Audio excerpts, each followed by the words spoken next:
Hola, bienvenidos todos.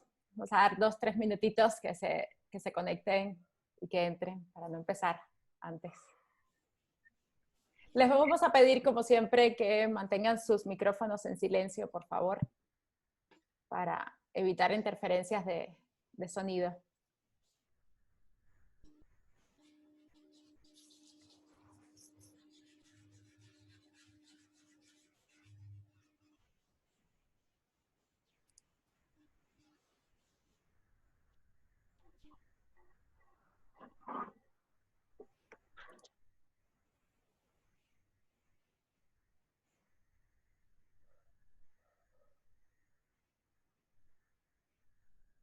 Vamos a comenzar por respeto a todos, al tiempo nuestro y al tiempo de los que se conecten.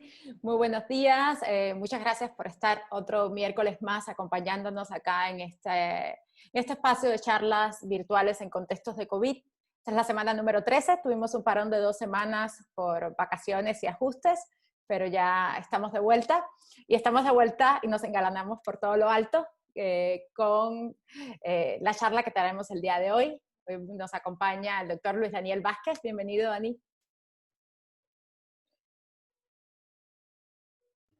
Hola, buen día. Es que había apagado el micrófono. Cosas que pasan. Bueno, Luis Daniel viene, creo que no necesita presentación, muchos de los que estamos acá lo conozco. Si tuviéramos que resumirlo, Luis Daniel es profesor investigador, profesor de la UNAM, profesor de la FLACSO, la Facultad Latinoamericana de Ciencias Sociales, coordinador de la maestría en Derechos Humanos de esa institución. Creo que me enorgullezco en decir que muchos de los que estamos acá, y yo también, parte de lo que sé, o parte importante de lo que sé y de la sensibilidad que tengo con el tema de derechos humanos viene de las lecturas de Luis Daniel, o sea, de leer y seguir el trabajo de Luis Daniel.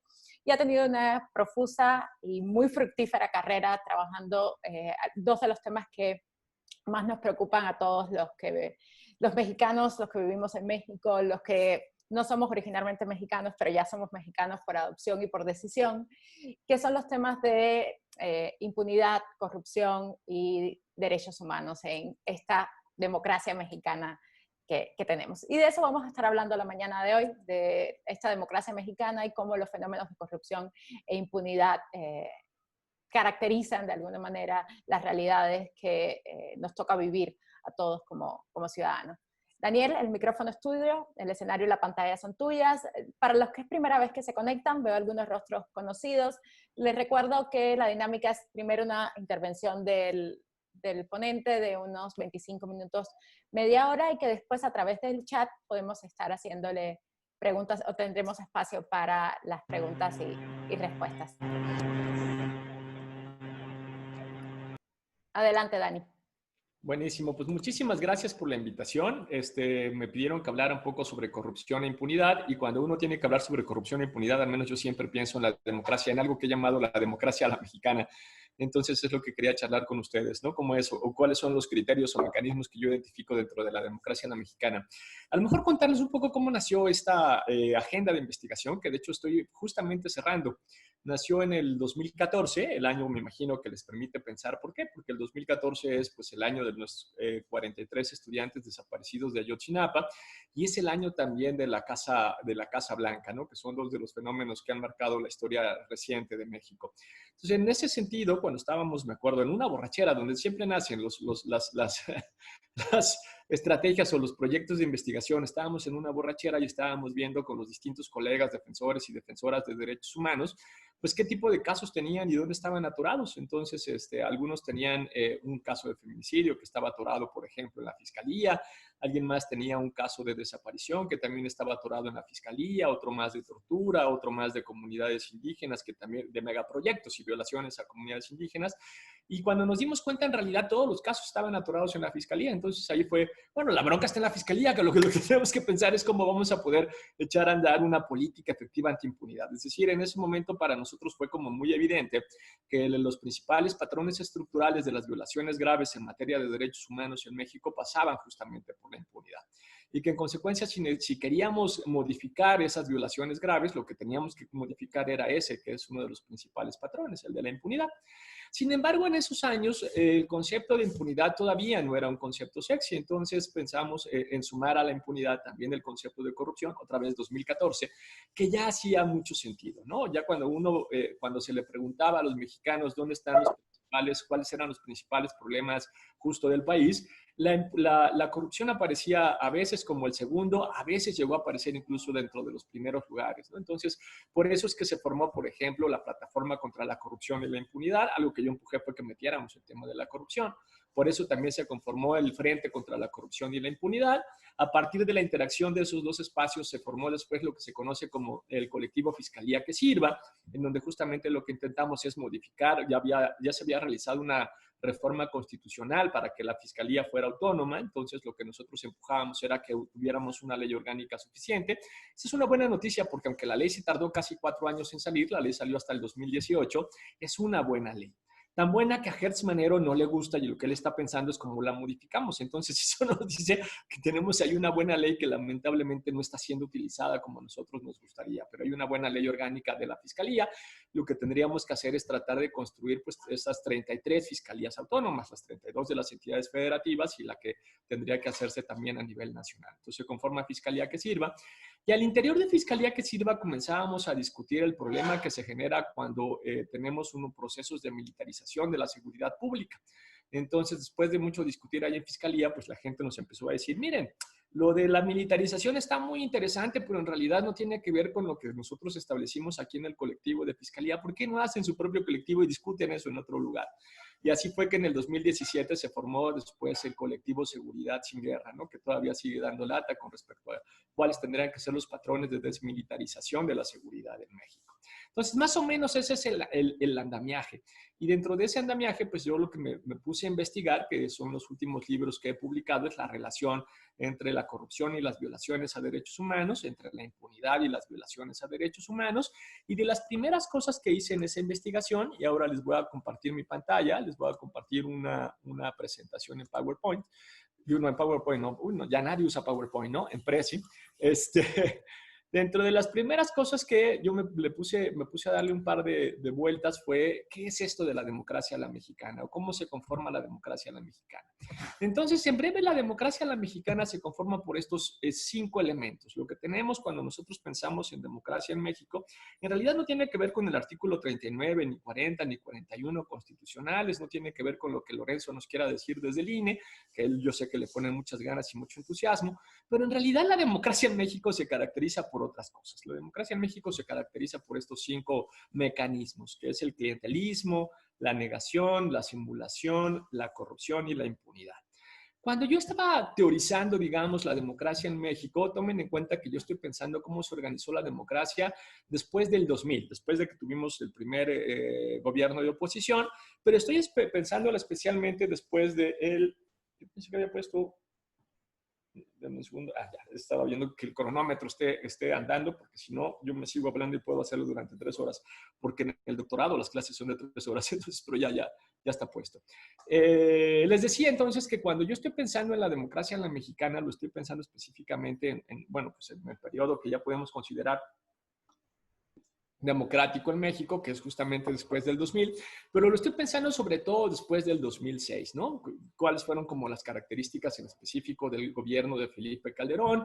¿Cuáles podrían ser las de Enrique Peña Nieto? Y me acuerdo que pasé por un pequeño momento de euforia entre julio y diciembre del 2018, donde dije, pues ya se me acabó la teoría, ¿no? Porque con el cambio que se viene propuesto por Andrés Manuel López Obrador, es muy probable que muchas de los elementos que integran la democracia a la mexicana se caigan, ¿no? Y luego también pensé, qué fácil es cambiar el régimen. En realidad basta con que cambie el gobierno para que cambie el régimen. Año y medio después me di cuenta que no fue así. Entonces, más bien algo interesante que podríamos discutir es qué de estos elementos se mantienen, cuáles en realidad se mantienen pero se cambiaron, aunque se mantienen, y cuáles desaparecieron. Mi impresión es que son muy pocos los que efectivamente desaparecieron, casi ninguno, ¿no?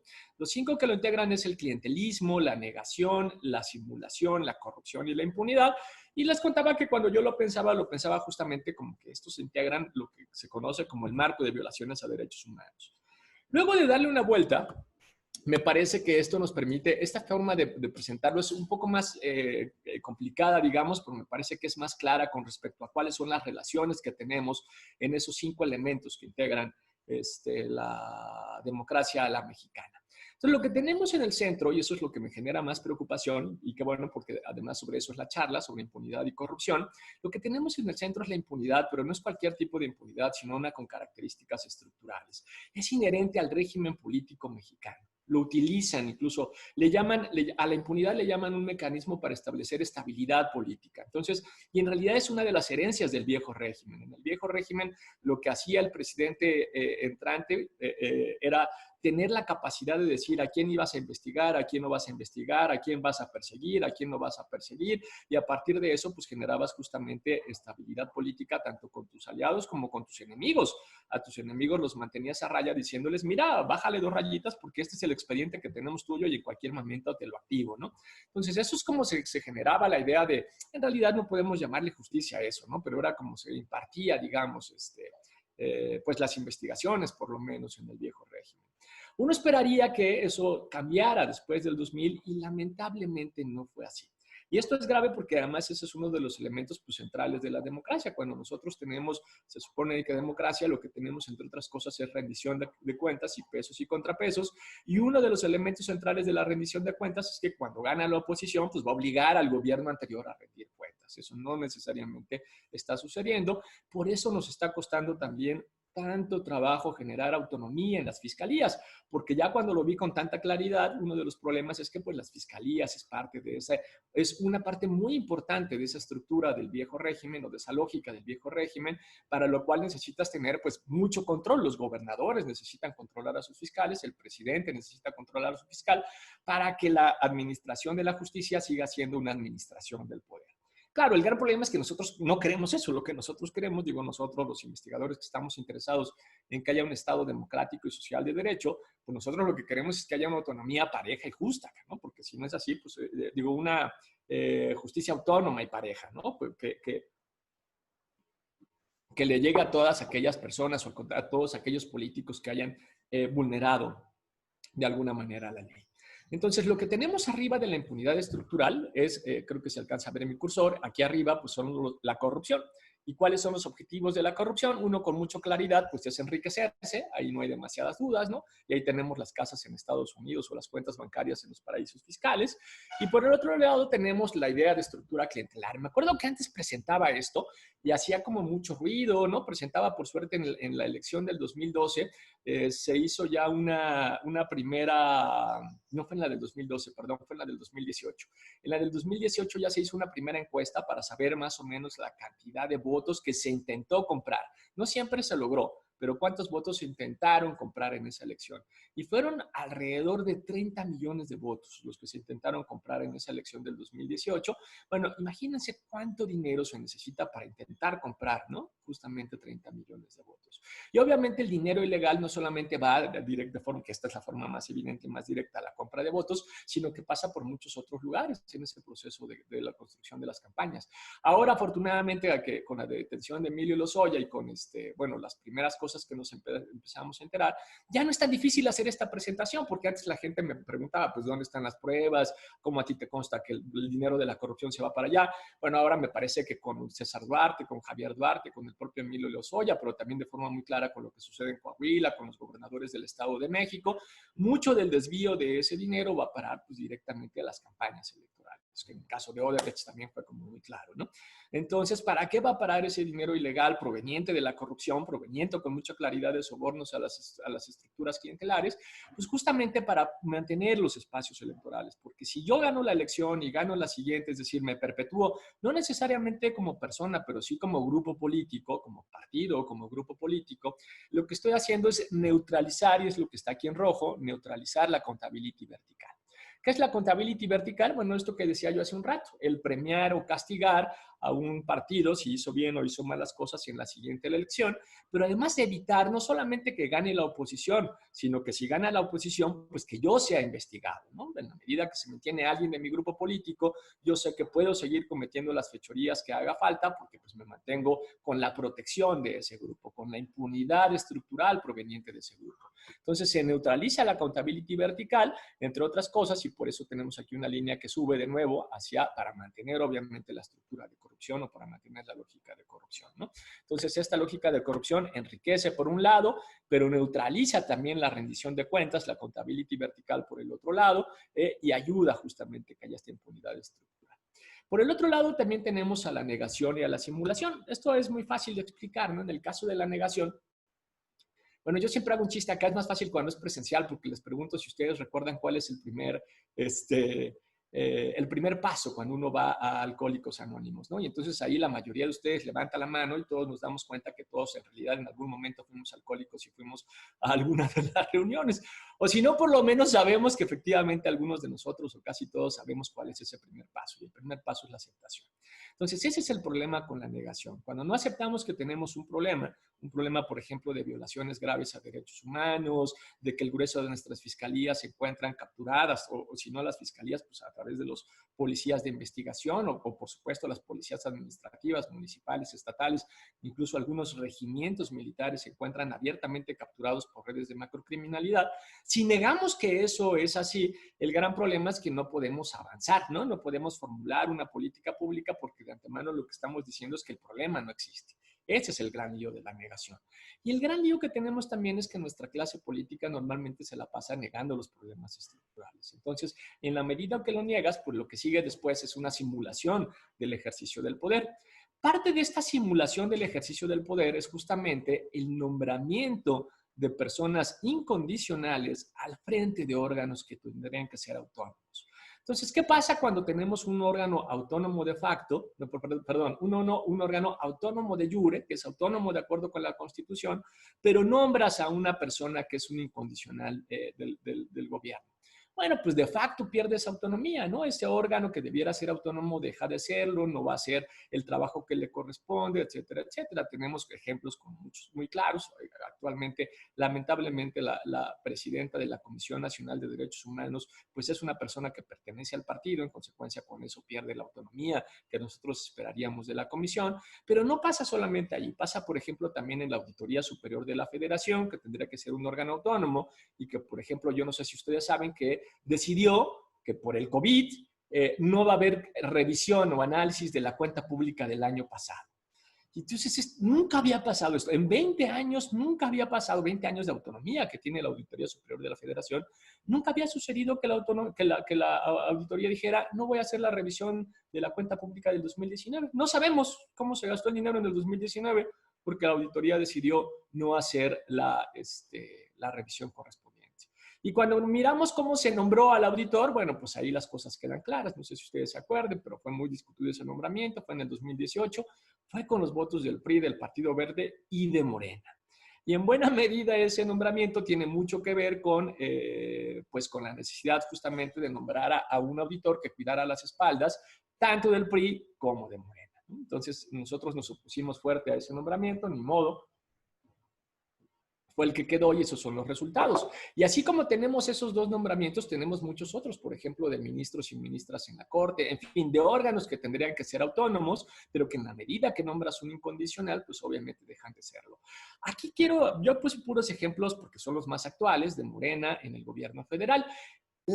Un problema de toda la clase política. Enrique Peña Nieto hacía lo mismo, Felipe Calderón hacía lo mismo, es decir, no importa si eres del PAN, del PRI, de Morena, del PRD, normalmente toda nuestra clase política busca con mucha sistematicidad neutralizar la autonomía de órganos que debían ser justamente autónomos. Entonces, ¿qué pasa cuando neutralizas esa autonomía? Pues el problema que tienes es que neutralizas la accountability horizontal, ¿no? Es decir, lo que nosotros esperamos en una democracia, por un lado, es que que puedas cambiar al gobierno en la segunda elección a través del voto de premio o de castigo, y por el otro lado, durante el ejercicio del gobierno, lo otro que esperamos es que, pues obviamente, tengamos pesos y contrapesos, tengamos un Estado, o al menos un elemento mínimo de Estado democrático y social de derecho. ¿Qué es lo que pasa con este tipo de nombramientos? Bueno, pues que ese Estado de derecho se neutraliza. Los dos elementos centrales para pensar a la democracia quedan neutralizados. Queda neutralizada la accountability vertical, ¿no? La rendición de cuentas a través del ejercicio del voto. Queda neutralizado también el Estado de Derecho porque los órganos de investigación y de administración de justicia se encuentran neutralizados directamente por el nombramiento. de incondicionales. Entonces, estos son los elementos que integran la democracia en la mexicana. Por eso es que todos estos elementos están o giran en torno a la impunidad estructural, porque lo que al final nosotros tenemos es un abierto uso político de la justicia, ¿no? De la investigación y de la justicia, de la verdad y de la justicia. Y en ese uso político, pues el gran lío que tenemos es no solamente un problema de impunidad, sino de impunidad estructural, es parte del régimen. Entonces, aquí algunos elementos o algunos datos que quería mostrarles. Por ejemplo, ¿qué tan grave es que nosotros tengamos un alto nivel de corrupción o dónde andamos con respecto al nivel de corrupción? Entonces, esta es la medición que hace Transparencia Internacional. La primera división, bueno, dice primero se puede mirar lo que sucede entre 1996 y el 2011. Yo no hice la determinación de estos años, sino que cambió Transparencia Internacional la metodología, por eso es que no podemos comparar hasta el año siguiente, pero pasó una cosa bien interesante. Fíjense que en esta primera medición, de 1996 al 2011, América Latina se encuentra en un tercer lugar, por arriba de África subsahariana y por arriba del este de Europa y Asia Central. Sin embargo, cuando miramos lo que sucedió algún tiempo después, no sé por qué me hizo esto. Cuando miramos lo que sucedió algún tiempo después, entre el 2012 y el 2015, una de las cosas trágicas es que nos caímos. Uno de nuestros principales competidores en términos económicos, que es el este de Europa y Asia Central, avanzó dos lugares con respecto a nosotros. Incluso el Medio Oriente y África del Norte también han avanzado con respecto a nosotros. En el caso de Medio Oriente y África del Norte, para pensar la corrupción es bien interesante porque tomen en cuenta que ahí lo que tenemos son países musulmanes, entonces la religión tiene algo que ver con cuáles son las prácticas de corrupción en esos países, además del tipo de régimen político, por supuesto. Pero el punto es que América Latina está empeorando en cuanto a sus niveles de corrupción, ya únicamente quedamos por arriba de África subsahariana. Y lo siguiente que nosotros tendríamos, a mi perro le da mucho enojo cuando presento estos datos de corrupción, entonces me imagino que se alcanzan a ir a oír ahí que ya está ladrando, ¿no? Y lo otro que tendríamos que preguntarnos es cómo anda México. Estos son los datos que tengo para el 2017 y como para América Latina en particular, y como podrán ver, México se encuentra en el quinto peor lugar, ¿no? Lo grave no es solamente que estamos incluso peor que en el fútbol, mano, porque estamos aquí por debajo de la tabla.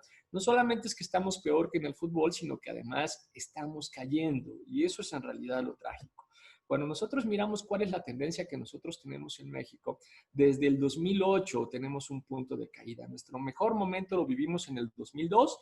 Ahí tuvimos una caída más o menos relevante. Después medio que nos mantuvimos un poco en la línea, pero a partir del 2008 es caída libre. Y después del 2012 fue agárrese quien pueda. Fue como vía libre para robar. No son casualidad de nuevo esos años. Ya se podrán imaginar pues quiénes eran los que estaban gobernando en ese momento y cuáles eran las pautas que se estaba dando para la forma de gobernabilidad. Ahora, el lío no es únicamente que tenemos países que son abiertamente corruptos, no es solamente que en México tenemos un abierto nivel de corrupción, sino también cuál es el impacto de ese nivel de corrupción en cosas como, por ejemplo, uno de nuestros principales problemas que es la desaparición forzada. Entonces, lo que hice aquí fue establecer un modelo estadístico, trabajamos con un modelo estadístico y juntamos a todos los países que tienen una mínima calificación de corrupción. Mínima calificación de corrupción son aquellos países que tienen el mayor nivel de corrupción por la forma en que Transparencia Internacional hace sus indicadores, construye sus índices. Aquí tenemos a los países que tienen el mayor nivel de corrupción, ¿no? Y en cambio, el máximo calificación de corrupción son los países que tienen el menor nivel de corrupción. Piensen en Europa, Dinamarca siempre sale casi siempre en los primeros lugares, pero por ahí está Noruega, en fin, normalmente los países de Europa del Norte son los que salen mejor calificados. Entonces, los países que tienen el menor nivel de corrupción tienen un 97% de probabilidad, que es el recuadro que está en amarillo, de no tener desapariciones forzadas. Lo que estamos mirando acá en términos estadísticos, le voy a decir de nuevo, los países menos corruptos tienen un 97% de probabilidad de no tener desapariciones forzadas. Lo que estamos mirando es que, de suyo la corrupción, y si quieren esto lo platicamos en las preguntas y respuestas, la corrupción impacta en los derechos económicos y sociales por varias razones, pero impacta también en los derechos civiles e impacta en uno de los principales problemas que tenemos de violaciones graves a derechos humanos en México. Uno de los elementos o de las principales violaciones que tenemos es la desaparición. La cifra oficial, como ya saben, es arriba de 70,000 personas desaparecidas. Lo cierto es que esa es la cifra oficial que no incluye a la cifra negra y tampoco incluye a los migrantes desaparecidos. Entonces, en realidad, seguramente tenemos a cientos de miles de personas desaparecidas. Y la corrupción es uno de los motivos, es uno de los criterios por los cuales están desapareciendo personas. Ese es el elemento central. Ahora, el principal lío que tenemos no es únicamente que tenemos violaciones de derechos humanos y que tenemos también corrupción, sino que el principal problema es que esto se lleva a cabo en este marco de impunidad, ¿no? La corrupción no se persigue ni se castiga, las violaciones graves a derechos humanos no se persiguen ni se castigan. ¿Cuál es el nivel de impunidad que tenemos? Bueno, ya veíamos que teníamos, este indicador lo construimos a partir de los datos del World Justice Project, tomamos el indicador que ellos tienen de Estado de Derecho, recuperamos únicamente las mediciones que nos hablan de impunidad y reintegramos esas mediciones de impunidad en términos regional para ver qué sucedía en el mundo. Y si bien en corrupción estábamos en el segundo peor lugar, en impunidad somos la zona peor ubicada. América Latina es la zona con el mayor nivel de impunidad del mundo, incluso por debajo de África subsahariana, ¿no? Le ganábamos a África subsahariana en corrupción, pero nosotros perdemos en impunidad. Es decir, no es solo que tenemos violaciones graves, no es solo que tenemos amplios niveles de corrupción, sino que estos se dan también en marcos generalizados de impunidad. Y luego lo que hicimos fue mirar qué sucede en particular en las 32 entidades federativas. Hicimos un índice entre el 2010 y el 2016 para saber qué era lo que estaba sucediendo en cada una de esas entidades. Recuperamos los datos de la ENVIPE, de la Encuesta Nacional de Victimización que hace el INEGI. En particular le preguntan a la gente si sufrió de algún delito y una vez que ellos contestan si sí o no, bueno, a los que dicen que sí en particular les preguntan si levantaron una denuncia, si la denuncia tuvo seguimiento, si lograron detener a la persona, si le regresaron sus bienes, si otorgó el perdón, ¿no? O si sigue en trámite la investigación. Y lo que recuperamos fue los datos de las personas que dijeron no pasó nada. Entonces, entre el 2010 y el 2016, del total de personas que sufrieron un delito, pero que dicen que no sucedió absolutamente nada, bueno, pues es más o menos arriba del 97% de las personas en Guerrero. Es decir, en Guerrero tenemos un 97% de impunidad. La probabilidad de mantenerte impune independientemente del delito es altísima en Guerrero. Es el 97%, ¿no? En el caso de Guerrero, es altísima, ¿no?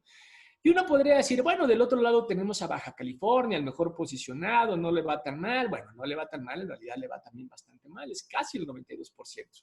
Yo siempre que presento esta gráfica me acuerdo perfecto como cuando llegaba bien contento con mi mamá con mi examen de la secundaria y le decía, mira mamá, fui la mejor calificación, saqué 4. Entonces me decía, oye, pero reprobaste. Y le digo, bueno, pero fue la mejor calificación. Entonces, más o menos así está Baja California. Es el mejor posicionado, pero no tiene nada de qué alegrarse, ¿no? Nuestras 32 entidades federativas están por arriba del 90% del 90% de delitos que se mantienen en impunidad, ¿no? Durante al menos entre el periodo 2010-2016. Entonces, a eso me refiero cuando digo impunidad estructural. El gran problema con esto es que pues esto impacta de forma evidente también en las entidades federativas. Lo que tenemos en las entidades federativas es una reproducción de lo que vemos en el gobierno federal o en la lógica de la democracia a la mexicana a nivel federal, se reproduce también en el nivel local con un aspecto todavía mucho más importante, que en el nivel local tenemos redes violentas de macrocriminalidad. Y que esas redes violentas de macrocriminalidad, pues lo que nos están conformando son abiertamente narcoestados o gobiernos que se encuentran paralelos a nivel regional o municipal. En el caso más claro donde vimos eso fue justamente en el caso de Ayotzinapa, en donde incluso cuando detenían a los chicos o cuando detuvieron a algunos de los conductores del camión, ni siquiera lo llevaron directamente a la comisaría correspondiente, con el juez cívico, con el juez penal, sino que lo llevaban a una casa de una persona, de un civil, y esa persona en esa casa era la que decidía qué era lo que se hacía con esos. Y lo llevaban los policías municipales, ¿no? Y esa persona, que no era el presidente municipal, por cierto, era el que decidía qué se iba a hacer con las personas que habían sido de alguna manera privadas de la libertad. Entonces lo que tenemos son gobiernos paralelos, ¿no? Gobiernos paralelos por parte de esas redes de macrocriminalidad. ¿A qué me refiero con redes de macrocriminalidad? Es básicamente esto. Esta es la red de macrocriminalidad de Coahuila. Los nodos rojos son los nodos políticos. Los nodos que aquí aparecen verdes, pero que inicialmente tendrían que ser amarillos, es el crimen organizado. En particular, como estamos trabajando aquí con Coahuila, son los Zetas. Y los nodos azules son los nodos empresariales. Entonces, una red de macrocriminalidad, una de sus primeras características es que se conforma por este por estos tres tipos de nodos. Se conforma por políticos, por empresarios y directamente por los criminales. Y el hecho de que los nodos o de que tengamos nodos políticos, lo que hay ahí es una demanda explícita de impunidad, ¿no? Lo que se le está demandando los miembros de la red a esos nodos políticos es, a ver, yo soy parte de la red y en consecuencia me tienes que dotar de impunidad, como se hacía en el viejo régimen con los que eran parte del grupo político que gobernaba, ¿no? Que obviamente los políticos al mando pues los dotaban o les garantizaban esa impunidad. De las cosas más interesantes de esta red, más interesantes para mí, porque eso yo no lo vi venir, no esperábamos este resultado, es que aquí tenemos al G1 por un lado, que es uno de los nodos centrales, de los principales nodos estructurantes de la red, y aquí tenemos a Prodemi por el otro lado, ¿no? Y estos dos nodos resultaron ser los nodos más importantes de la red. Yo esperaba que el nodo más importante de la red fuera criminal y resultó que los nodos más importantes eran políticos.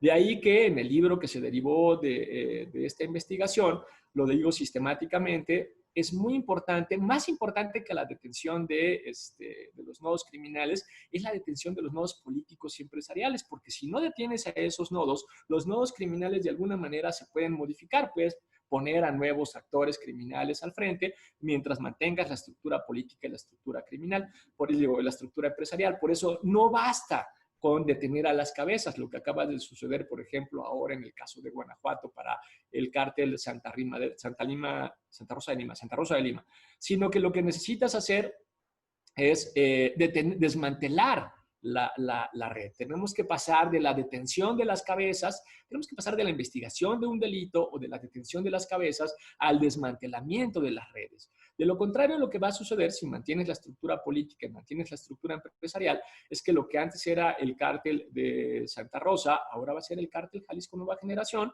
pero no se va a modificar demasiado lo que está sucediendo justamente en Guanajuato, ¿no? Entonces, es una nueva forma de pensar la criminalidad y de investigar la criminalidad.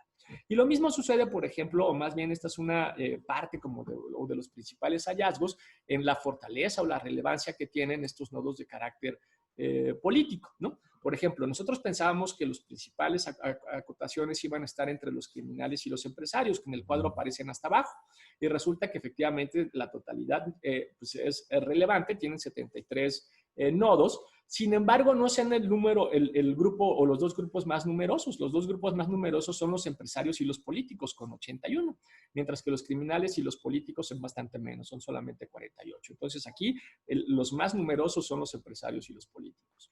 No solo eso, sino que el componente más grande, es decir, los nodos que se encuentran más conectados, otra vez no son los criminales y los empresarios, sino que son directamente los empresarios y los políticos, con el 28%. Es decir, si no tenemos un criminal en el medio, de todas maneras, los nodos que se encuentran más conectados son los de carácter empresario y político en particular. Pero este tercer dato, que es para mí el más importante o el más relevante, es el porcentaje de nodos sueltos.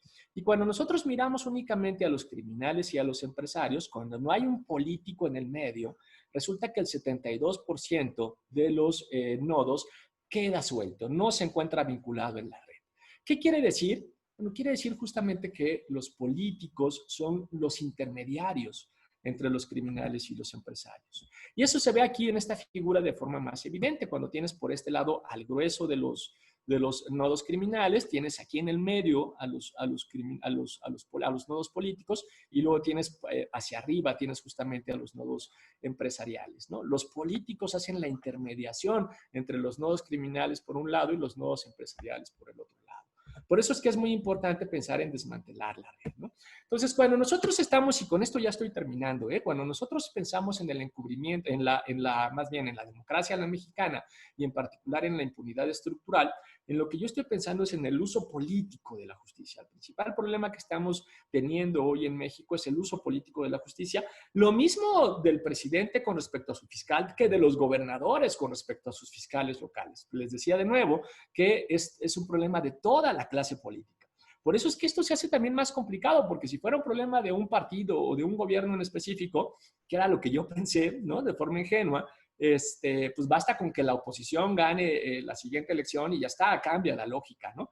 Y no es así. Es un problema claramente de la clase política en su totalidad. Y por eso es que se hace más difícil la solución, porque entonces ahora la solución pasa por cómo cambiamos a toda la clase política, ¿no? ¿Cómo nos sacamos esta clase política de encima? Y parte del problema de tener este uso político de la justicia es que tenemos en consecuencia investigaciones que son o se mantienen bajo la lógica del encubrimiento o del control. Entonces, del encubrimiento, lo voy a decir con un ejemplo muy claro, es la masacre de Allende. No sé si ustedes han escuchado de la masacre de Allende, es una masacre que se lleva a cabo en Coahuila, en el norte de Coahuila, en donde tenemos durante 72 horas a decenas, incluso cientos de personas desaparecidas, en este caso directamente por los Zetas, y de la cual no se hizo ningún proceso de investigación. Incluso si ustedes no conocen o no habían escuchado nunca de la masacre de Allende, no se sientan mal. Nadie escuchó nunca de la masacre de Allende. Y ahí es cuando vemos el uso político de la justicia en términos de encubrimiento. La primera nota que tuvimos, la primera nota de periódico que tuvimos de la masacre de Allende salió casi 5 años después de la masacre. Es decir, tenemos cientos de desaparecidos y ni un periódico sacó una nota. Ese es el nivel de control del encubrimiento, del uso político de la justicia. Entonces, cuando pensamos en uso político de la justicia en encubrimiento, lo que estamos mirando ahí de forma muy clara es, bueno, pues la masacre de Allende nos permite ese buen ejemplo. Y aquí de nuevo, que el problema es en realidad de la clase política. El gobierno local era priista, pero se hizo en el 2011, cuando el gobierno federal era panista. Y de todas maneras no salió ni siquiera una nota de periódico. Y cuando pensamos en investigación controlada, bueno, pues la verdad histórica de Ayotzinapa es el más evidente. Bueno, ya no que nos queda de otra, vamos a tener que investigar, pero ojo, hay que establecer límites, a quién queremos culpar, a quién no, no metan a los militares, etcétera, etcétera. Entonces ese es el otro uso político de la impunidad, ¿no? Justamente el de la investigación controlada. Entonces el lío es cómo rompemos esto, ¿no? Es mucho más difícil de lo que nosotros pensamos inicialmente en Fiscalía que Sirva y en la plataforma y en el frente, porque les digo que yo hasta recientemente, hasta el 2018, me di cuenta que es una pieza tan importante del régimen político. Y con esto lo que yo les propondría es que a lo mejor podemos discutir un par de cosas, ¿no? Bueno, primero, si están de acuerdo con esta descripción de la democracia a la mexicana, que la democracia a la mexicana se conforma por estos 5 mecanismos: clientelismo, negación, simulación, corrupción, impunidad, si me faltan adjetivos, si con esto es suficiente, ¿no? Si en realidad no, y en realidad Lorenzo y Ciro tienen razón y la democracia a la mexicana pasa por otros lugares, en fin, ¿no? Esta es una de las cosas que podríamos discutir. Y lo otro, que es lo más complicado, es cómo rompemos esas inercias de la democracia a la mexicana. Incluso algo interesante ahora para charlar es, les decía hace un rato, qué tanto estos elementos o mecanismos de la democracia a la mexicana se mantienen o se han modificado, ¿no? A partir de la llegada del gobierno de Andrés Manuel López Obrador. Yo voy a parar por aquí y ya más bien para escucharlos y arrancar con la plática. Muchísimas gracias, Dani. Entonces, pues nada, ahora queda abierto el micrófono para preguntas y respuestas. Si quiere hablar alguno de vos, pues tenemos tiempo, pues, levantando la manito, abriendo su micrófono. O pueden también dejarnos la pregunta en el chat. Diana, por favor, te encargas un poquito de las preguntas del Facebook también, porque luego se nos pierden los del Facebook y estamos pendientes de los del Facebook. Entonces, por acá, alguien que se anime a romper el hielo, siempre la primera es la más difícil. Siempre la primera pregunta es la más... Hola, ¿me escuchas? Sí, perfecto. Adelante, Paula. Es Paula. A ver, yo estaba ansiosamente esperando esta ponencia. Llevo 5 años en México y cada vez que se habla de corrupción, yo siempre digo que el problema está en las cuestiones de impunidad, porque no hay justicia. O sea, no se ven los casos en tribunal. Aquí lo que nosotros vemos es ¿cómo se dice? Cuando sale un gobierno, hay como un tipo de persecución política a algún político corrupto, etc. Así que yo creo, y concordo también con Luis cuando dice que las leyes son buenas. Sí, la ley mexicana en general, en varios ámbitos es buena, pero no tiene mecanismos de prevención. O sea, solo actúa la ley o se puede aplicar la ley después de existir el delito. Incluso lo mencionó, este año no va a haber un control de las cuentas, o sea, no vamos a poder ver dónde fue colocado el dinero de nuestros impuestos. Entonces yo creo que hay que cambiar la ley, es necesario separar los poderes. Creo que es muy importante que los órganos de fiscalía, para que sean, como se dice, autónomos, las personas tengan que ir por un proceso de carrera, no porque son nomeados políticamente, porque si son nomeados políticamente ya la promiscuidad. Otra cosa es que también existe impunidad porque la corrupción está es general, no está solo en el poder. Tú mayoritariamente no piensas cuando estás a dar una mordida a un servicio cualquier para que te haga algo más rápido, como pedir, no sé, una licencia cualquier. Tú no piensas que te estás a perjudicar en ti mismo. Entonces hay esta cultura de que es normal dar mordida y que no pasa nada si lo haces. Por lo menos yo tengo esta percepción. Y hay otra cosa, y por veces me coloco a pensar, de verdad que es difícil hacer las cosas bien, pero todo este esquema de corrupción e impunidad, toda esta promiscuidad entre empresarios, políticos y, ¿cómo se dice? No quiero decir los carteles, los negocios no legales, aún da más trabajo porque las personas no solo desgasta, cansa, pero como Luis también lo mencionaba, no hay solo un problema, esto no acarreta solo un problema de menos derechos civiles o menos, o como se dice, prejuicio en los derechos humanos, pero sí también en los derechos sociales, porque cada vez que están a robar al gobierno, porque al gobierno somos nosotros que contribuimos con nuestros impuestos y el gobierno tiene la función de los aplicar bien, supuestamente. Entonces, cada vez que hago un acto de corrupción o todos estos esquemas, pues obviamente que estás a perjudicar tu país y posiblemente por eso se ve que México es un país donde la mayor parte de la población es pobre. Y si los gobernantes de hoy no tienen esta forma de visualizar, entonces algo va mal y vamos por el camino equivocado.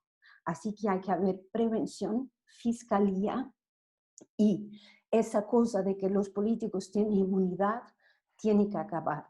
También lo pienso en México y en muchas otras partes del mundo. Eran mis observaciones y mi comentario.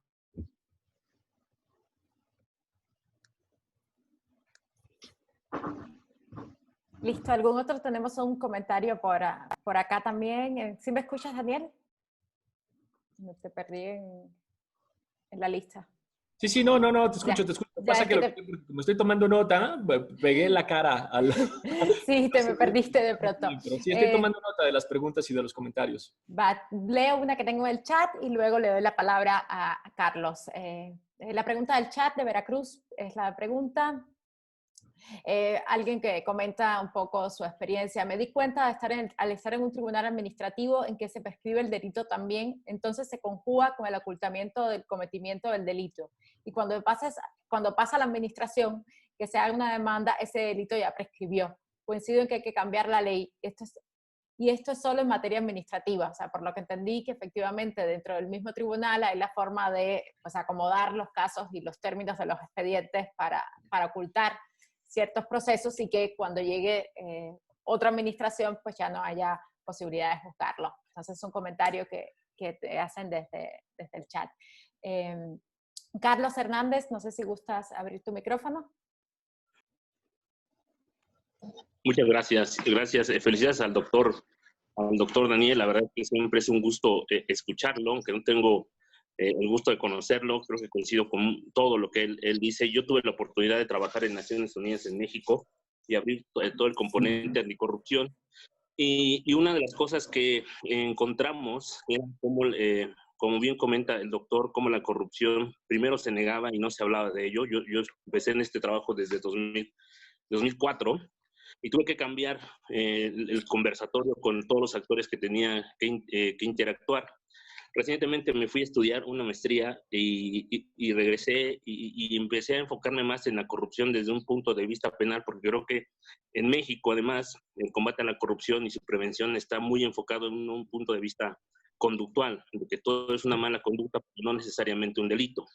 Y en la conformación de algo que en algunos estuvimos involucrados, que es el Sistema Nacional Anticorrupción, a mi punto de vista, pues no podrá atender realidades como las que el doctor nos está mostrando. Y mi pregunta va hacia ese sentido, ¿qué podríamos mejorar de este Sistema Nacional Anticorrupción para que pudiera alcanzar a atender estas realidades, que a reserva de que está muy débil, de que todavía no está echado a andar propiamente, de que falta consolidarse? Sí creo que es una visión interesante en la que se tuvo en ese entonces para combatir los escenarios de corrupción. Muchas gracias. Gracias, Carlos. Y yo enlazo, aprovecho lo que comentó Carlos, porque por ahí un poco lo que yo te quería preguntar, ya como duda de asistente, ¿en qué queda el Sistema Nacional Anticorrupción? Porque lo que hemos leído últimamente es que hay una especie de parón en el Sistema Nacional Anticorrupción, entonces por ahí iba yo. Y no sé si quieres contestar en los que vamos acumulando un par más.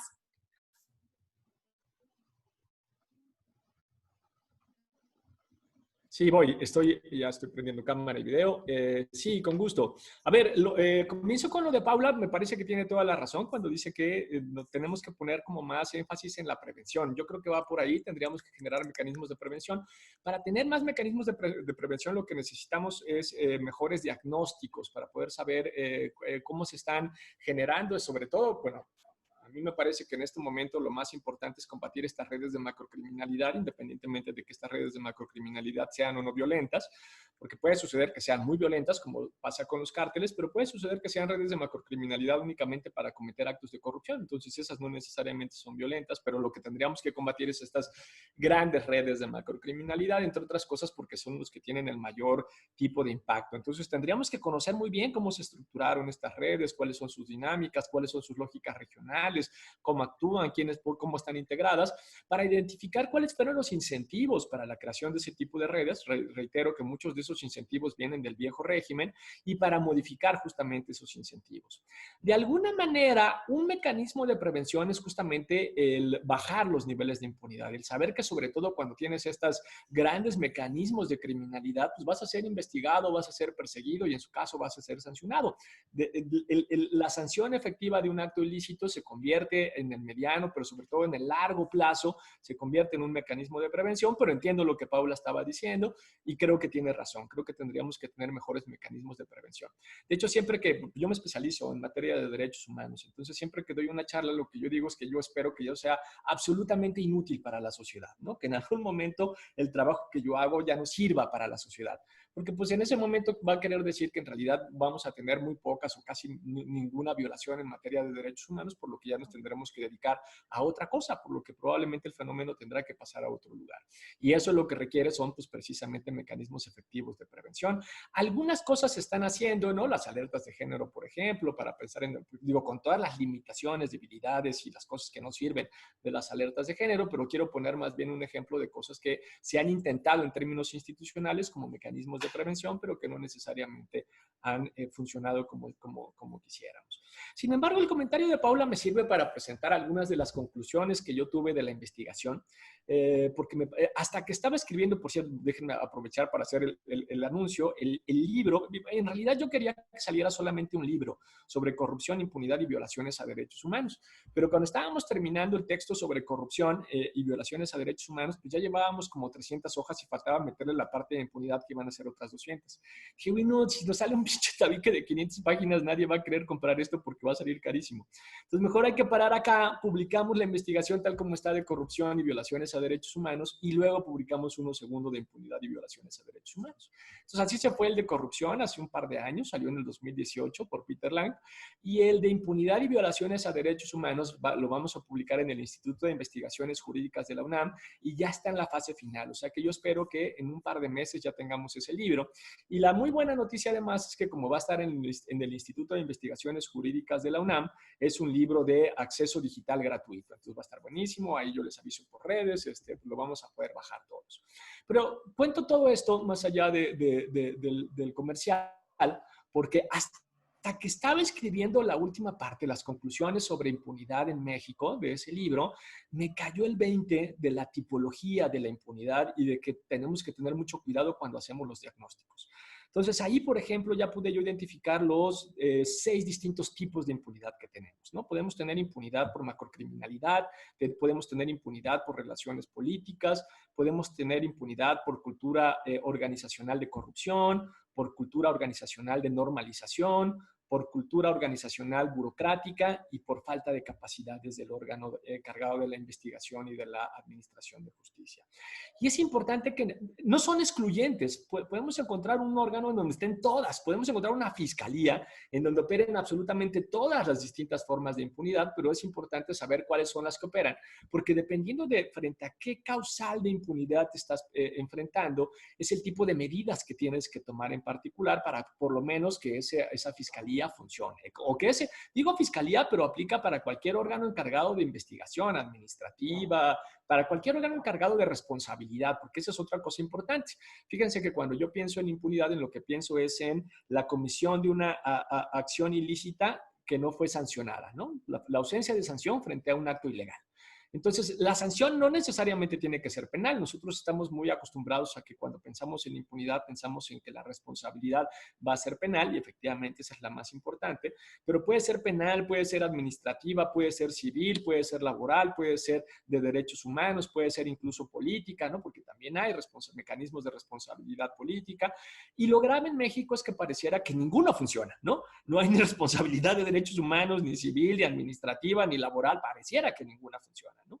Entonces, ahí es donde tenemos que ir a ver que el órgano de investigación, el órgano de administración de justicia, ¿qué está pasando con ese órgano que está manteniendo la impunidad? ¿Está capturado por una red de macrocriminalidad?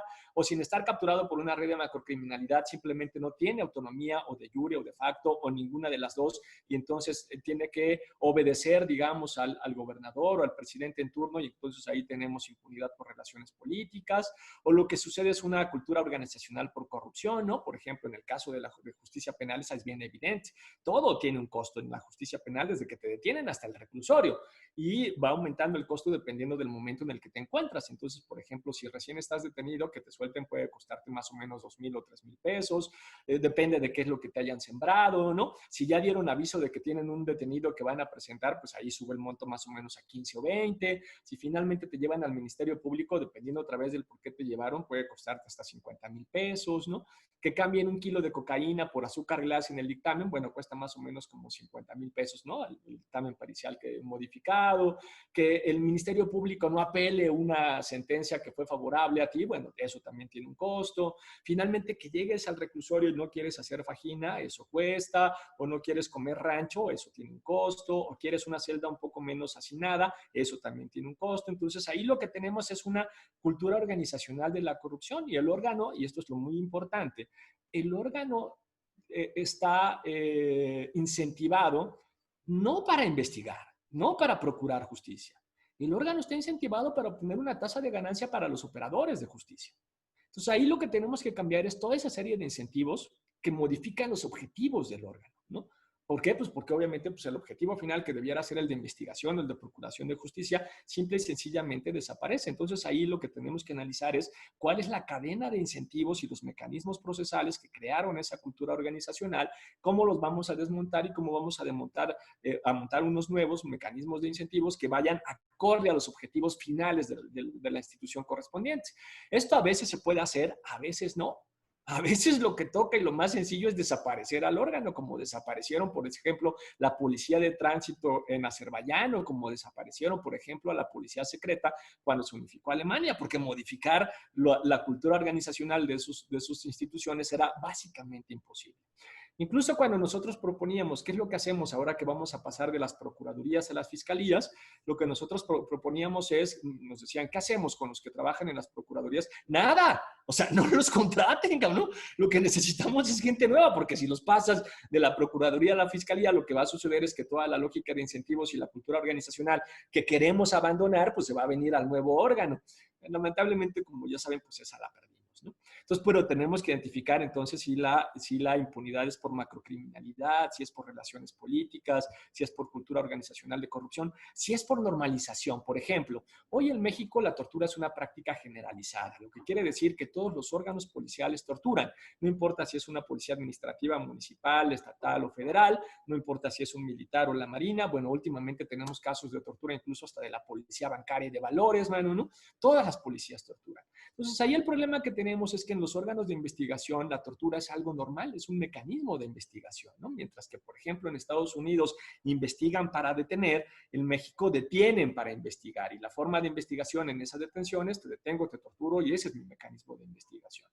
Como eso se encuentra normalizado, pues entonces evidentemente ningún policía de investigación, ningún ministerio público o fiscal actualmente se va a tomar en serio una causa de tortura. ¿Por qué? Pues porque para ellos torturar es normal, es su modus vivendi, ellos así trabajan. Entonces ahí tenemos un problema de impunidad por normalización, por cultura organizacional de la normalización. Esto aplica también en el caso, por ejemplo, de la violencia de género, que se encuentra absolutamente normalizada, acá por patrones estructurales, por una estructura patriarcal, y entonces por eso cuesta más trabajo para las mujeres llegar y denunciar y que las tomen, porque esa violencia de género se encuentra pues precisamente normalizada. Entonces, si eso es ahí lo que tenemos que hacer es algo totalmente distinto con la cultura organizacional por corrupción, ¿no? Lo mismo que si lo que tenemos es simplemente prácticas burocráticas que son contrarias a la investigación, ¿no? A la expectativa que nosotros tenemos de una fiscalía. Por ejemplo, hoy, pues los fiscales o muchos de los policías lo que hacen simplemente o están preparados para hacer expedientes. Entonces, su lógica de investigación es tenemos que hacer hartos papeles. Y entonces después ahí tenemos 50 tomos de 150 o 200 hojas cada tomo, entonces tienes una averiguación previa o una carpeta de investigación de 1500 hojas. ¿Por qué? Porque pues las personas estaban burocráticamente especializadas en hacer papeles, mano, ¿no? Que a veces no servían de nada, cuando en realidad a lo mejor lo que necesitas es pues cambiar justamente esas prácticas burocráticas por otras que sean más relacionadas con, pues, con el proceso de investigación. Y finalmente por falta de capacidades, ¿no?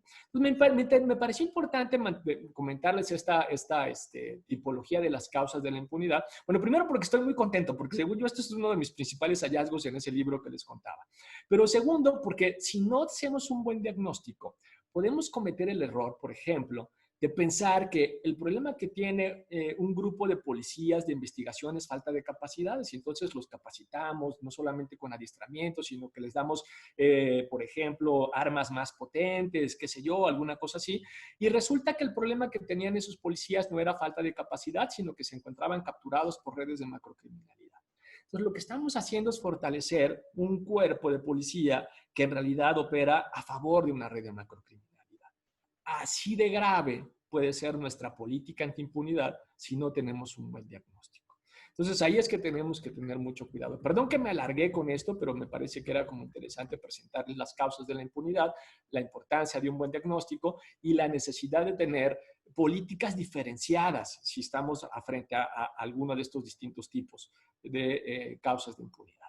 Entonces, bueno, coincido con el compañero o la compañera, no pude ver el nombre de Veracruz, que evidentemente una de las cosas que tendríamos que hacer es un análisis de leyes, específicamente de las prescripciones de algunas causas administrativas o delitos, porque efectivamente lo hacen a veces a propósito para garantizar esa impunidad. En el caso, sobre todo, de las administrativas que tienen que ver con un mal manejo de dinero, es muy evidente porque normalmente se tardan casi 2 años en que nos lleguen o que nos digan cómo fue el uso de la hacienda pública y se tardan más o menos 1 o 2 años más en integrar la carpeta y entonces cuando finalmente pasaron 4 años de que sucedió el hecho y finalmente tienes la carpeta más o menos integrada, pues ya prescribió el delito. Entonces, y eso no es casualidad, ¿no? Lo hacen a propósito, ¿no? O ya prescribió la sanción administrativa y eso no es casualidad, eso lo hacen evidentemente a propósito. Entonces, eso también lo tendríamos que analizar. ¿Qué queda del SNAE y qué onda con el SNAE, no? Bueno, del sistema Sistema Nacional Anticorrupción queda exactamente lo mismo que teníamos antes del antes de la última elección. Queda más o menos el mismo cuerpo. Bueno, ahora tenemos una política nacional anticorrupción, más o menos se han avanzado en esos puntos. La política viene bien, por cierto. Fue una política bien diseñada, muy consensuada. Fue un proceso más o menos de año y medio, tal vez 2 años, en donde hablaron con muchos de nosotros. Entonces, la política es muy buena, salvo por un punto en particular. Es una política que no se va a aplicar. Y esa política no se va a aplicar porque no le gusta al presidente. Al presidente no le gusta ningún sistema porque dice que todos los sistemas en realidad, salvo el Sistema Nacional de Seguridad, todos los demás sistemas son inventos del neoliberalismo. Entonces no le gusta el Sistema Nacional Anticorrupción, no le gusta el Sistema Nacional de Protección de Niños y Niñas, no le termina de gustar el Sistema de Protección de Mujeres, por ejemplo, y entonces no le hace mucho caso. Y el órgano relevante para pensar la política anticorrupción hoy en México, pues es la Secretaría de la Función Pública, que tiene su propia plan de política pública. Entonces es una cosa de locos porque hoy en México tenemos 2 programas de política pública, uno que es uno del Sistema Nacional Anticorrupción, el de la Secretaría de la Función Pública, pero la realidad es que este gobierno solo va a aplicar este segundo, va a aplicar el de la Secretaría de la Función Pública, entonces el del Sistema Nacional Anticorrupción, como si ni existiera. Y es una pena porque está mejor incluso que el de la Secretaría de la Función Pública, pero directamente no se va a aplicar. ¿Y cuáles de las cosas que se quedaron en el tintero en la discusión del Sistema Nacional Anticorrupción y que yo creo que vale la pena recuperar? Hay una en particular, Carlos, que a mí me parece que se quedó en la discusión y que valdría la pena recuperar, y es que el impulso procesal, que las personas, ya sea víctimas de un acto de corrupción o relacionadas con un acto de corrupción, me refiero relacionados como testigos o algo por el estilo, tuvieran capacidad de hacer actos de impulso procesal, porque no se tuvo, ¿no? Todavía mantenemos el monopolio de la acción penal o incluso también de la investigación administrativa en manos, en su caso, de la Fiscalía o de los magistrados o de la propia Secretaría de la Función Pública. Y me parece que ahí tendríamos que romper con ese monopolio y darle un poco más de capacidad de impulso procesal, incluso de presentación de causas o de presentación de casos en particular administrativos iba a decir a la gente, pero obviamente cuando digo a la gente, lo que estoy pensando es en los órganos especializados que a veces hacen mejores investigaciones que los propios fiscales. Basta mirar la carpeta de investigación de Emilio Lozoya para darse cuenta, porque en realidad está integrada con recortes de periódicos y con lo que hizo México Evalúa, y esa es la carpeta de investigación de Odebrecht, que es una vergüenza. Pero bueno, entonces lo que quiero decir es, creo que en eso podríamos empujar un poco más, ¿no? En que estos órganos a veces muy especializados y con muchas capacidades de investigación tuvieran más capacidad también de presentación de casos directamente ante jueces federales, ¿no? Creo que eso le daría un poco más de impulso procesal, creo que por ahí se podría avanzar. De hecho, nosotros intentamos, algo que quisimos hacer fue un mecanismo internacional contra la impunidad y la corrupción, y que ese mecanismo estuviera justamente en manos de la Oficina del Alto Comisionado. Te podrás imaginar que estábamos pensando en la CICIG, Carlos, y pues nos batearon completito, ¿no? Porque pues obviamente, pues, ahí yo no lo tenía tan claro, ahora lo tengo más claro, nuestra clase política nunca va a soltar la capacidad de tener el monopolio de la acción penal, porque de alguna manera es un mecanismo de control político. Gracias, Dani. Tenemos tiempo para un par de preguntitas más y le doy la palabra a Brenda. Brenda, adelante.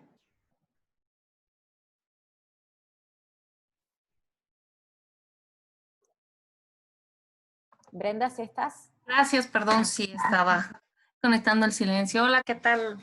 Buenos días todavía. ¿Qué tal, Dani? Buenos días. Sí, bueno, me parece muy interesante la exposición. Muchas gracias, me parece muy interesante, sobre todo en cuanto hablas de la participación de los nodos políticos en cuanto a la impunidad estructural. No lo había yo visualizado de ese modo, no acabo de leer el libro, la verdad.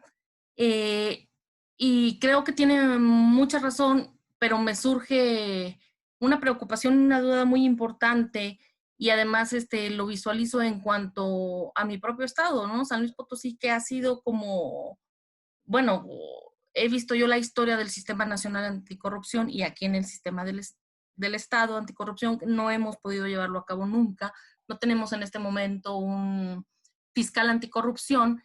Simple y sencillamente, yo difiero, yo creo que tiene graves fallas porque, como dices tú, si no hay voluntad política, no se puede llevar a cabo. Simple y sencillamente aquí no se ha podido llevar nada a cabo porque, y solamente estoy aventurándome, creo que no ha habido esa voluntad. una y otra vez se ha cooptado. Se ha cooptado. Los abogados utilizamos una frase, ¿no? Decimos que chicaneamos un asunto, o se dice así, no se chicanea un asunto cuando no se quiere llevar algo a cabo, no se quiere llegar a término.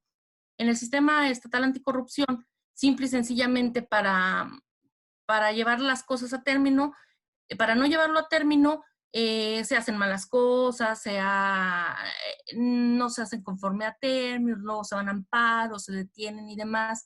Hubo un fiscal anticorrupción, digo, porque tiene años que esto debió de haberse instalado. Al parecer, de por sí ya se decía que era un fiscal a modo, porque es alguien que siempre había sido diputado, ¿no? Por uno de los partidos pequeños, fue fiscal anticorrupción y al parecer nunca le dieron oficina, ni siquiera. Ajá, no tenía independencia, no es autónomo, no le dieron oficina y no le dieron manera de trabajar. Deja la fiscalía, tiene un año que la dejó, no se manda terna. Ahora hay una terna hace 6 meses, no, bueno, hace algunos meses el Congreso no ha elegido fiscal.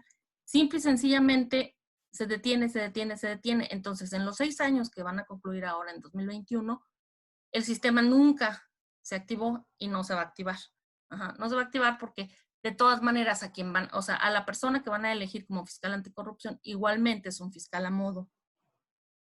Y pues no conlleva los requisitos, ¿no? A la hora que los elijan, ninguna persona de las ternas cumple los requisitos porque ninguno conlleva una autonomía, ajá, que tendría que llevar, y digamos que ninguno es fuera de interés. Entonces, esto me lleva mucho a pensar que efectivamente, digo, solamente es especulación, tiene que ver mucho pues con los nodos políticos, ¿no? De la impunidad, es hacia las altas esferas, ¿no? O sea, si no es hacia arriba que se quiere instaurar todo esto, pues menos aún se pueden hacer diagnósticos precisos, menos aún puede uno empezar a pensar en acabar con la impunidad estructural, porque es quiénes. Ahora, si uno va y denuncia, digamos, un acto de corrupción por dentro, sí tiene un grave problema porque efectivamente no puedes darle impulso procesal porque hasta donde yo tengo entendido y hasta hace unos meses, cuando menos antes de la pandemia, existe jurisprudencialmente hablando, la Corte decidió que todo lo que tiene que ver con corrupción y demás, o sea, llega la responsabilidad administrativa y es cuestión administrativa, o sea, tú no puedes seguir tu acto de corrupción dándole impulso, ¿no? O sea, si no te afectó directamente y tienes una acción, digamos, penal o civil, y si quieres tu responsabilidad administrativa, eso ya es cuestión por dentro, ¿no? O sea, tienen que ser las propias autoridades administrativas las que sigan dándole impulso, pero tú no tienes esa facultad procesal, ¿no? Entonces yo creo que sí, digo, hablándolo como ciudadanos, nos tienen las manos atadas hasta este momento. Entonces coincido un poco en el sentido de que definitivamente tenemos que cambiar desde las leyes, pero eso me lleva igual a lo mismo, ¿no? O sea, ¿quién, cómo? Realmente en este momento que nosotros en San Luis Potosí tenemos que elegir fiscal anticorrupción, no tenemos manera de influirlo. Entonces, visualizamos de aquí al 2024 un fiscal anticorrupción a modo y pues no hay manera, ¿no? O sea, no va a haber manera de cómo influir en eso. Y gracias, pues, Fred. va mi preocupación, gracias. Gracias, Brenda. Tenemos acá 2 preguntitas más en el chat. Muy buenas preguntas. ¿Cómo se podría eliminar o disminuir la cooptación estatal? De Fernando Jorges, además te manda muchos saludos. Y otra relacionada con las instituciones que procuran la democracia, entendidas como las instituciones electorales y cómo se perciben estos fenómenos de impunidad y corrupción dentro de estas instituciones. Y por acá, última intervención, Erika Tobar, te abro el micrófono para cerrar contigo las rondas de preguntas. Hola. Bueno, pues primero que nada, felicitarlo por la ponencia, la verdad es muy buena. Y la pregunta, o más bien comentario, va dirigido hacia la parte en la que me he puesto a pensar que todo el tiempo dentro de mis clases, nos dicen que, pues sí, que las instituciones quizás no han estado aplicando de la manera correcta las reglas o las leyes. Pero a la pregunta a la que a mí me gustaría hacerle y que es un poquito pues complicada de responder, sería, ¿qué se puede hacer en este caso si sabemos que como tal el factor que incide en que las cosas no funcionen como tal es el ser humano? ¿Por qué o qué se puede hacer uno para componer como este sistema? Porque si bien usted lo dijo, quizás no era el cambio de partido, sino era un cambio, es el cambio político en general de toda la estructura. Entonces, yo ahorita en esta situación en donde nos encontramos con la pandemia la veo como una gran oportunidad para volver a hacer un cambio de paradigma, un cambio de todo nuestro sistema. Pero ¿desde dónde podemos comenzar? ¿Cuál sería como esa clave o ese paso que se debería de seguir para todos en conjunto como sociedad poderlo hacer? Porque es algo que definitivamente se tiene que hacer entre todos. Entonces a mí me genera mucha frustración saber que las cosas sí se pueden cambiar, pero no solamente dependen de un grupo de personas, sino en general depende de todos, porque también alguien lo decía, el simple hecho de dar la mordida ya es contribuir a esto de la corrupción, porque muchas veces se piensa que la corrupción únicamente se da entre los partidos políticos y pues realmente no, o sea, se da en todas las esferas de nuestro ámbito social. Entonces, eso es como una pregunta como un poco existencialista, pero me gustaría pues escuchar su opinión. Gracias. Adelante, Dani. Buenísimo. A ver, déjenme, les voy a compartir algo de nuevo, una pantalla. Aquí está. Aquí no me lo tenía ya más o menos lista la parte de... déjenme, voy a cerrar esto porque si no me deja ver. Listo. La parte de como para dónde, ¿no? De para dónde la hacemos, porque justo es lo que siempre también, pues obviamente cuando uno presenta los mecanismos de la democracia a la mexicana, cuando terminas de presentarlos, lo inmediato que surge es, bueno, sí, ¿cómo lo solucionamos? Me encantaría tener la solución. De hecho, eso es algo que hemos discutido ahora, digo, como sociedad civil, obviamente lo que nosotros hacemos es tratar de generar incidencia, tratar de proponer, tratar de incidir, ¿no? En políticas públicas, en presupuestos, en fin, en diseños de instituciones, en mecanismos de seguimiento y prevención. Y a veces nos hacen caso, la mayoría de las veces no nos hacen caso. Hoy en particular se encuentra, es mucho más difícil. Hoy está más cerrado el gobierno que en casos anteriores. Y miren que los gobiernos anteriores era casi imposible, ¿no? Era prácticamente imposible. Entonces tuvimos ahí una muy pequeña ventana de oportunidad que se dio entre junio y diciembre del 2018, pero que rápidamente, lamentablemente, fue muy rápido que se cerró. Y entonces es un lío, porque efectivamente, como lo he mencionado yo, creo que en buena medida parte del problema está en las prácticas del viejo régimen que siguen siendo inherentes a toda nuestra clase política. Y el lío es cómo modificamos eso, y pues pareciera que para modificarlo pues tendríamos que convertirnos en políticos directamente, conformar un nuevo político, una fuerza política que dinamice ciertos cambios, que modifique ciertas estructuras. Y yo no tengo ninguna ganas, ni intenciones, ni nada por el estilo de convertirme en político. A mí me gusta ser académico, hacer diagnósticos, presentar propuestas, ¿no?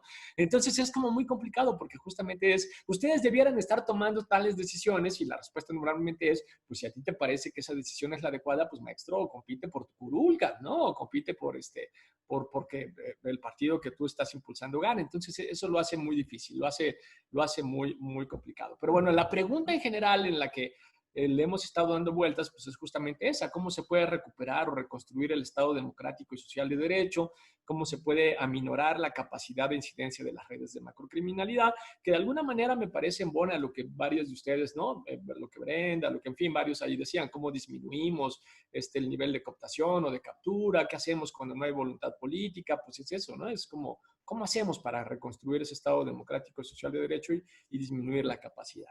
Entonces, ahí la parte importante es que tenemos como dos mecanismos distintos de impunidad, el que es una simulación de arriba hacia abajo, ¿no? Entonces, ahí lo que tenemos son estos altos mandos, ya sean políticos, ya sean incluso parte de una red de macrocriminalidad, que dictan las señales específicas de la impunidad. Qué delitos se persiguen, cuáles no, a quién se le puede perseguir, a quién no, etcétera, etcétera. Entonces, esa es la que va de arriba hacia abajo.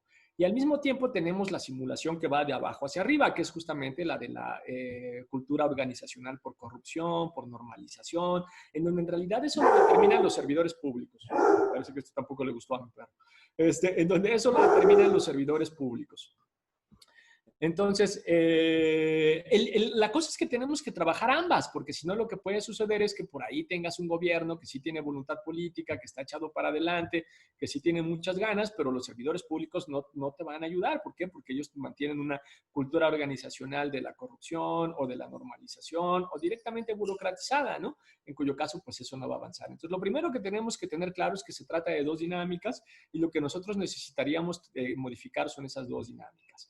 Algo que aprendí de mis clases de ciencia política es que cuando tienes un alto nivel de construcción de dominación en una sociedad en particular, la única forma de generar cambios es algo que venga de afuera hacia adentro.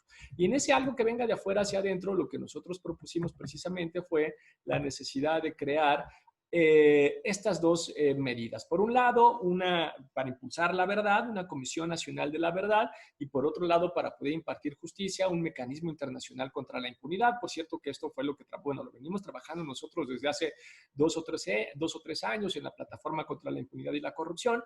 Luego lo trabajamos con mucha cercanía, tanto con la secretaria de Gobernación como con el subsecretario de Derechos Humanos, con Alejandro Encinas, en ese periodo muy chiquito que les digo que se abrió la puerta como para presentar esta propuesta de justicia transicional y también para presentar la ley orgánica que finalmente sí se aprobó de la Fiscalía General de Justicia. Esta propuesta finalmente no la aceptaron, la de justicia transicional, pero nosotros tenemos el documento, se encuentra en línea, entonces si a alguien le interesa también lo podemos compartir. Y para echar a andar a la verdad, lo que nosotros proponíamos es la necesidad de crear una gran Comisión Nacional de la Verdad que nos lograra identificar los patrones estructurales de las violaciones graves a derechos humanos. ¿Dónde están los patrones, ¿no? Que nos permiten mirar pues, justamente las estrategias, las lógicas, la regionalización de la violencia o la administración de la violencia en el país, porque no es la misma la violencia que nosotros podemos identificar en Tamaulipas, que es prácticamente un estado inexistente, que la que encontramos en otros países en otras entidades federativas en donde puede haber un poco más de fortaleza en la entidad federativa, pero de todas maneras tiene un alto nivel de captura, como podría ser, por ejemplo, en el caso de la Ciudad de México, en donde en realidad la captura se da en los servidores públicos muy en particular, en ciertos policías de investigación, porque los cárteles obviamente son mucho más pequeños, y esa administración de la violencia va a ser muy distinta a la administración de la violencia que uno puede identificar en zonas sumamente fragmentadas, pero también capturadas, como puede ser el caso de Michoacán o, por ejemplo, de Guerrero. Entonces, aunque es una comisión nacional, la idea es que lograr identificar la regionalización de la violencia, ¿no? La lógica regionalizada de la violencia, por lo que tendría que trabajar también de forma pues, localizada, ¿no? Dependiendo de algunas regiones en particular. Pero sí van a encargar de identificar patrones y de generar información y, bueno, por supuesto, verdad para todas las víctimas de violaciones a derechos humanos. Y la otra cosa que nosotros proponíamos era un mecanismo internacional contra la impunidad, en donde el objetivo de ese mecanismo internacional contra la impunidad era que, bueno, primero, justo lo que decía, necesitamos un actor externo, ¿no? Porque, pues, obviamente, al interior de nuestra clase política es muy difícil generar un incentivo que nos permita dinamizar o disminuir esta falta de voluntad política, sino que lo que necesitamos es directamente un actor externo, y ese actor externo podría ser pues, las Naciones Unidas a través de este mecanismo internacional contra la impunidad. Ya habíamos visto que algo se dinamiza cuando esto sucede, lo vimos por ejemplo en el caso del GIEI, aunque fue para un caso muy concreto, para Ayotzinapa. Debo decir, déjenme abrir un paréntesis, que cuando se negoció la formación del GIEI, en realidad la propuesta no era formar el GIEI, la propuesta era hacer un mecanismo internacional contra la impunidad, algo mucho más generalizado. Claro, en el proceso de ires y venires y en la negociación política, lo que el gobierno de Peña Nieto aceptó fue no para todos los casos, únicamente para con ciertas limitaciones, sin capacidad de acción penal. Y aún así, por ejemplo, pues algo que nos permitió el GIEI fue por lo menos que de inmediato se derrumbara la teoría de la verdad histórica, y no solo eso, sino tener muy claro que estábamos frente a una red de macrocriminalidad que estaba relacionada con el tráfico de drogas y que incluía no nada más a los policías municipales, que era donde lo quería dejar la Fiscalía de Peña Nieto, sino que claramente incluía también hasta los policías federales de caminos y al regimiento militar de Iguala, ¿no? Y que tenía que ver justamente con el tráfico de opio en particular, que iba de amapola, que iba de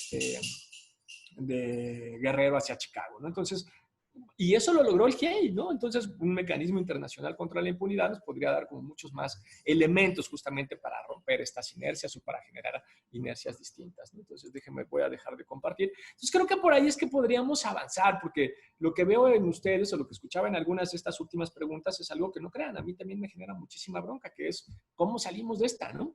cómo construimos un poquito de Estado democrático y social de derecho, cómo logramos pues reconstruir algo de nuestras instituciones. Había por ahí una pregunta muy particular sobre el Instituto Electoral, que es bien interesante porque, bueno, pues el Instituto Electoral también estaba capturado, pero no solamente por un partido o por un gobierno, sino por todos los partidos. Ya todos sabemos que, por ejemplo, algunas formas de nombramiento pasaban justamente por las cuotas, entonces ellos determinaban a quién le correspondían cuántos consejeros, y etcétera, etcétera. Algo, por ejemplo, cuando ya miramos el tejido fino, es que, bueno, esto podría pensar que con eso vas a generar un órgano relativamente autónomo, porque si por lo menos 4 consejeros son del PRI, otros 2 o 3 son del PRD, otros 2 o 3 son del PAN, entonces por lo menos todas las fuerzas políticas están representadas en el Instituto Electoral. Lo que no sabíamos, o bueno, lo que no sabemos o no es tan evidente, es el tejido fino de lo que sucede en el Instituto Electoral. Resulta que de los 11 consejeros hay algunas decisiones en particular que se tienen que tomar por mayoría de votos. Por ejemplo, el nombramiento del secretario ejecutivo. Eso se tiene que nombrar por mayoría de votos, por lo menos 8 de los 11, ¿no? Y también el nombramiento, por ejemplo, de algunos otros, como el que revisa, por ejemplo, las cuentas, y también en ese sentido, pues el gasto también se tiene que tomar por mayoría de votos. Entonces uno diría que si el PRI, porque teníamos una bancada priista hasta hace algunos meses, que si el PRI solamente tenía 4 consejeros, pues no iba a controlar al consejo. Y lo controlaba, porque con 4 consejeros tienes capacidad de veto de esas decisiones por mayoría. Y efectivamente con Lorenzo se tenían negociaciones para poder pues, determinar cómo se iba a gastar el dinero, a quién ibas a nombrar como secretario ejecutivo. Y algunas de las cosas es, órale, yo nombro al secretario ejecutivo que a ti te interesa, pero me dejas a mí el nombramiento, por ejemplo, de quien tiene que hacer la fiscalización de los gastos electorales. Y nombraban a un priista en la fiscalización de los gastos electorales, ¿no? Entonces, cosas como estas, pues en realidad lo que tendríamos que hacer es, por eso ahora lo que tendríamos que pensar es cómo rompemos incluso la lógica de candidaturas. Y en el último proceso me parece que tuvimos un aprendizaje interesante, más allá de lo que sucedió con el colega John Ackerman, que fue un desastre. Me parece que el que haya salido por consenso es una buena noticia, pero sobre todo nos permite mirar que el diseño institucional importa, ¿no? Que es un poco lo que comentaba Brenda acá, que en realidad el sistema, al menos en San Luis Potosí, no se ha logrado echar a andar. Pasa exactamente lo mismo con el sistema nacional. A la fecha no se ha nombrado a la totalidad de los magistrados, cosa que es un desastre, porque nosotros tenemos 2 tipos de actos de corrupción, los que se consideran graves y los no graves. Los no graves pues van a la Secretaría de la Función Pública, pero los graves se analizan por un lado por los magistrados y por el otro lado por la Fiscalía Anticorrupción. Tenemos ya nombrada a la fiscal anticorrupción. Yo no sé si alguno de ustedes se acuerda cómo se llama la fiscal anticorrupción. Y si ninguno se acuerda, eso es totalmente entendible. No ha hecho nada. Y por eso no nos acordamos cómo se llama, ¿no? Bueno, ni siquiera es la que sale a decir qué es lo que está sucediendo con Odebrecht, que es lo de corrupción, ¿no? Entonces, justamente por eso es porque en realidad no ha hecho prácticamente nada, ¿no? Se ha mantenido ahí trabajando con cohechos y con cositas así que son abiertamente irrelevantes, ¿no? Y al otro órgano que tendría que encargarse de los actos graves de corrupción, no lo han nombrado, ¿no? Que son los magistrados. Entonces pasa más o menos, en el sistema nacional pasa más o menos lo mismo que en el de San Luis Potosí. Sin embargo, algo que ayuda para que haya buenos nombramientos como cuando los haya, finalmente, es la intermediación de algunos órganos ciudadanos. Si nosotros comparamos la diferencia entre cómo se nombró, por ejemplo, a la actual presidenta de la Comisión Nacional de Derechos Humanos con respecto a los consejeros electorales, el nombramiento fue muy distinto. Y una de las cosas distintas fue que, mientras que en la Comisión Nacional directamente tú ibas y te inscribías, ¿no? Para que los senadores determinaran quién se convertía en presidente o presidenta de la comisión, acá no, acá lo que tenías era un órgano intermedio ciudadano al que pertenecía precisamente John Ackerman, pero no solo John Ackerman, sino muchas otras personas, en las que son las que analizaban los perfiles y proponían las quintetas. Y ya después las quintetas eran las que llegaban directamente a bueno, en este caso a la Junta de Coordinación de la Cámara de Diputados para que definieran quiénes iban a ser nombrados como consejeros. Y ahí podías establecer muchas limitaciones, ¿no? De quién proponías en las quintetas, cómo las integraban, con un análisis un poco más claro de que pues, el perfil sea efectivamente autónomo, pero también de que tuviera el conocimiento técnico con exámenes, etcétera, etcétera. Ese proceso de intermediación explica, por ejemplo, cómo los nombramientos de los actuales consejeros son mucho mejores con respecto, por ejemplo, al nombramiento de la presidenta de la Comisión Nacional de Derechos Humanos. Entonces, por lo menos ahí tenemos una ruta, ¿no? De por dónde tratar de empezar a neutralizar, digamos, esta ansiedad autoritaria que tiene toda nuestra clase política de nombrar a sus incondicionales al frente de órganos autónomos. Algo que podemos hacer es construir lógicas de intermediación, ¿no? Que nos permitan justamente pues, hacer mejores nombramientos. Creo que sí recuperé todo, ¿no? Si algo se me pasó por ahí, pues mil perdones, pero creo que sí recuperé la mayoría. Sí, yo creo que sí también. Bueno, Daniel, muchísimas gracias por habernos acompañado hoy en esta horita y media. Les recuerdo a los que se incorporaron un poco más tarde que queda grabada la sesión y va a estar disponible en nuestro canal de YouTube y en el Facebook. Ahí se queda en la página de Facebook y en YouTube. Yo creo que a partir de mañana ya está disponible. Te mando muchos saludos acá, Daniel, de Chiapas, de San Luis Potosí, desde León, Guanajuato, desde Morelia, Michoacán. Entonces, estamos desde Veracruz, también había alguien. Muchas felicitaciones y saludos. Y bueno, muchas gracias por acompañarnos. El miércoles que viene estaremos otra vez a las 11 en una nueva charla de COVID. Vamos a estar hablando de políticas de cuidado en tiempos de pandemia. Entonces, también un tema muy interesante, cuidados adulto mayor, trabajo con recursos emocionales para los cuidadores. Entonces, por ahí vamos a estar charlando un poquito de eso. Gracias a todos por acompañarnos. Muchísimas gracias. Buena tarde, cuídense. Un abrazo, chao.